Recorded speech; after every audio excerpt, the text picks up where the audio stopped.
That was kind of an odd one because I wasn't on my normal shift. I was covering a shift. I remember getting dispatched to that call there in the 2600 block, 377 West. And when it got dispatched to an overdose, and you go. There's not really a lot of preparation in the moment. I remember getting dispatched to that overdose and seeing the call notes regarding the child. I knew we had to get there pretty quick. 2 separate cars, and we just kind of jumped in and I followed him. We went there. I got there first, driving pretty fast with the steering wheel in one hand and Narcan in the other. It's a chemical that you push into the nose. It's an aerosol. If it's not needed, there's no side effects. So I mean, it's very safe to give, but you just put the plunger in the nose and push the button and give it a little time and hope it works. We went in and he was first in the door. Immediately when you walk in, there was a male unresponsive on the bed. I stepped a little farther in and there was a female laying to the left on the floor. We had to pull her from the bathroom so we could administer Narcan to her and start compressions and CPR on her. We knew it was an overdose based on the call notes. We knew that the caller had seen drugs. Corporal Pugh said he saw syringes by the male, and so it's just, yeah, you try it. We check a couple places for pulse, not get anything initially.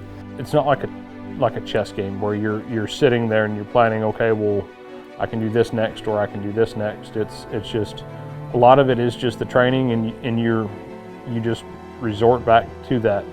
We gave her a couple doses of Narcan. We were able to start CPR. Medics arrived.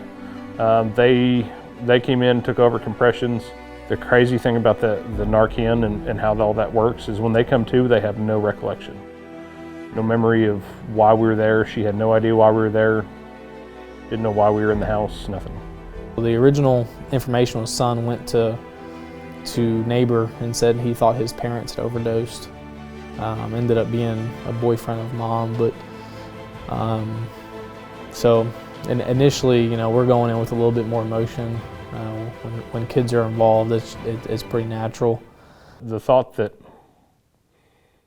he was standing out there, I mean, that's, yes, you want to save her life, but you want to not ruin that boy the rest of his life by, being that young and seeing his mother pass away like that.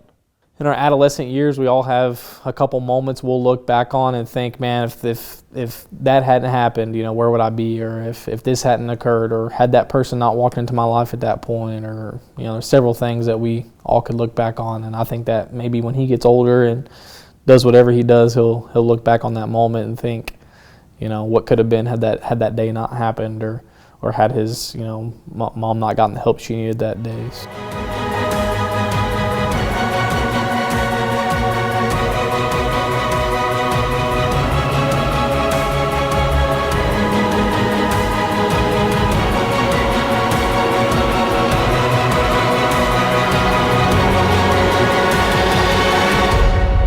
Hero for me is, someone you look up to, you inspire to be, and someone you can model yourself after.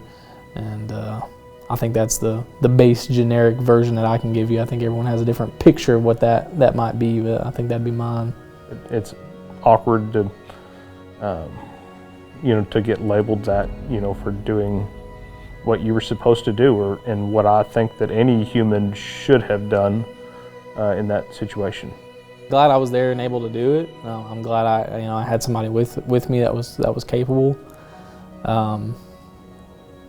It's what we do this for. It's one of the big reasons we do this for. If you can make an impact on one person, or you can save one person, then it's worth the whole career. There's a long laundry list of people that without everybody's effort, everything could have changed. I love this job. I love this city. I love coming to work every day for these people. I once upon a time told my wife, this is all I want to do. I do it for free. I just want to help people make a difference in people's lives. And a hero, my next 10 calls, I would do it all over again and not expect anything.